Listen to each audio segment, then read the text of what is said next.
Now, just as there are 4 earthly physical realms, there are also 4 physical humanoid root races associated with the creation of each realm. These 4 root races are the Hyperboreans, Lemurians,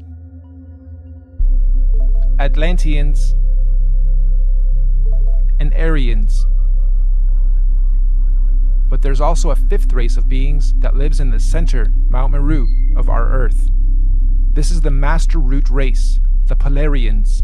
Unlike the other 4, the Polarians are semi-ethereal, meaning not completely physical beings. They do not have a definitive skin pigment, size, color, or race. Having said that, they are often depicted as being somewhat indigo-bluish, translucent beings. The very middle or central point of Earth is where the Earth and the heavens meet, and this is where the gods live. We propose that the Polarians are able to transverse between the 2 worlds, the heavens or spiritual realms above and Earth/physical planes below.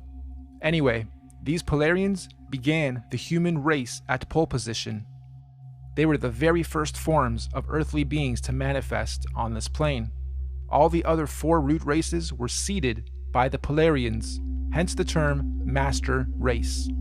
We could also call the Polarians the Guardians of the Earth. So this first Polarian epoch, or first 24,000 years, centered around the cosmic tree of life, was regulated by the grand heavenly first and largest solar system, Neptune and Uranus, the highest and first 2 wandering stars, or sun and moon, of our universe, albeit semi-ethereal in nature. And, at the end of their epoch, the Polarians completed their first cycle or circle of cosmic time, 24,000 years of experience. This was the end of their epoch. At this point, the Polarians created their very first physical manifestation, and so the Hyperboreans realm and root race are created. A new physical paradigm emerges, unfolding out of the North Polar Center Axis, aka the very first ripple. We could also say the Tree of Life gave birth to its first physical fruit or seed. This process is what we might call a pole shift, the very first pole shift of our Earth. This new Hyperborean realm comes complete with its own solar system to regulate its physical space, time, and matter. The very first Sun and Moon are also created, Jupiter and Saturn. However, at this stage, they are androgynous. They are one. They are not separated. They only separate at the end of their epoch. This is the first domain to experience fully physical earthly space, time, and matter, all regulated by the very first earthly solar system. This Hyperborean realm that unfolded out of the center pillar was the very first Garden of Eden, surrounding the Tree of Life, or Mount Meru, at the center. Keep this in mind for the rest of the creation process. Every time a new ripple comes out, it is the new Garden of Eden. Over the next 24,000 years, during their epoch, the Hyperborean realm was gradually pushed outward away from the center as a new realm and physical root race was created. The second ripple, the Lemurian realm and root race, is seeded. A second pole shift, and again a new paradigm emerges, pushing the old Hyperborean realm outwards and away from the central pillar or Tree of Life. This is also where Saturn, aka Kronos, and Jupiter, aka Rhea, separate and start their orbit. This second realm, the Lemurians, also get their own sun and moon, which is at that point in time also androgynous, a sun and moon in one, which will in 24,000 years be known as Mars and Venus.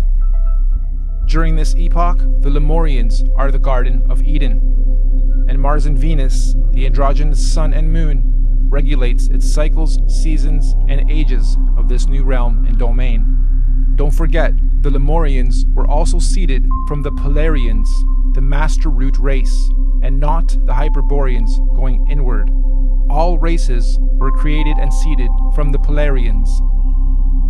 So the Lemurian realm is the second Garden of Eden, and again, after a cyclical time, when their epoch ends, they too were pushed outward to make way for the third root race.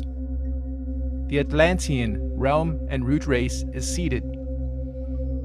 This is pole shift number 3. Mars and Venus now separate into two and start their orbit. This new Atlantean realm, like the previous two, was seeded with its own androgynous sun and moon that will eventually turn into Apollo, our sun, and Artemis, our moon, to regulate and control the cycles, seasons, and ages of that realm. This Atlantean root race and realm is the one we currently inhabit. All human races in this realm of Earth are predominantly Atlanteans. You are an Atlantean. During this Atlantean epoch, we in this realm were the Garden of Eden at the center. And once again, over cyclical time, 24,000 years, history repeats itself. Atlantis fell, or rather sank, when the Great Deluge or Flood happened, and reset us from the center to where we currently are, also finally setting Apollo and Artemis into their orbit. And so the Aryan root race was seeded out from the fourth and most recent pole shift.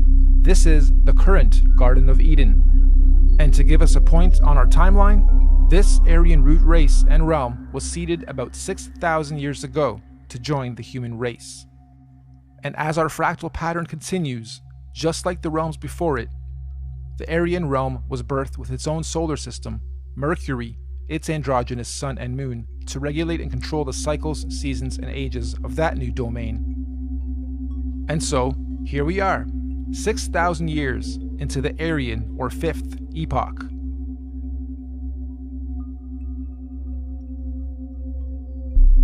In summary, we have 5 epochs so far.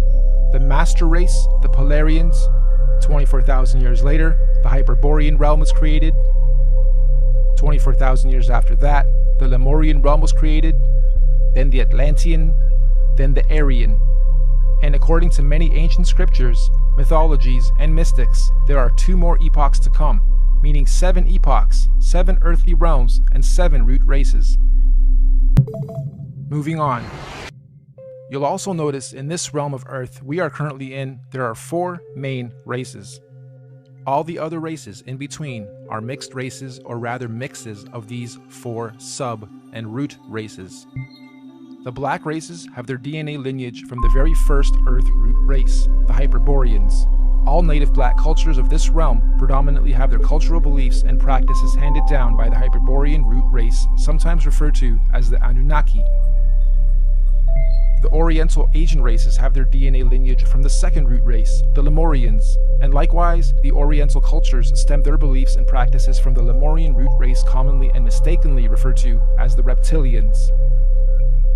The Indo-Asian races have their DNA and lineage from the third root race, the Atlanteans. The Indo-Asians naturally stem their beliefs and practices from the Atlantean root race of their current realm. The Indo-Asians naturally stem their beliefs and practices from the Atlantean root race of this current realm. This means the Indo-Asians or Vedic Indian races are the original root race lineage of this Atlantean realm. And the white races have their DNA lineage from the most recent fourth root race, the Aryans. And of course, most of the white cultural influences we see today are seeded from the Aryan root race currently at the center, Garden of Eden. The Aryans are what most religious texts and mythologies refer to as the current gods, or sometimes fallen angels. The Aryans are also sometimes confused with the Palladians, aka Polarians, who are semi-ethereal beings that live at the very center, Mount Meru, and not in the current Aryan Eden realm. Now, although we in this realm all appear to be different races within our different sub and mixed race lineage and traits, we are actually one race. This is due to the mixing of genetic codes over time. We are all predominantly Atlantean humans, only with slight genetic variances, most notably skin pigmentation, hair structure, eye color, and cultural and religious programs. In fact, most of the racial and religious divisions and wars fought today have their roots seeded from past wars between the 4 root races. We Atlanteans in this realm inherited our predisposed prejudices of one another from outside influences.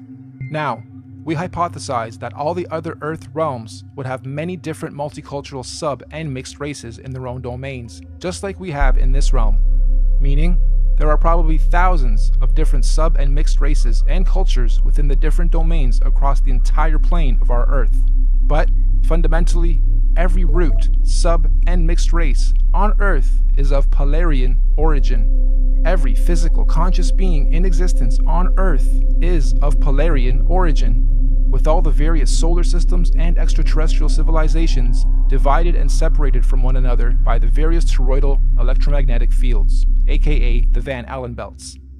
These electromagnetic belts do periodically open and close or weaken and strengthen dependent on the various universal and cosmic cycles, seasons, and ages.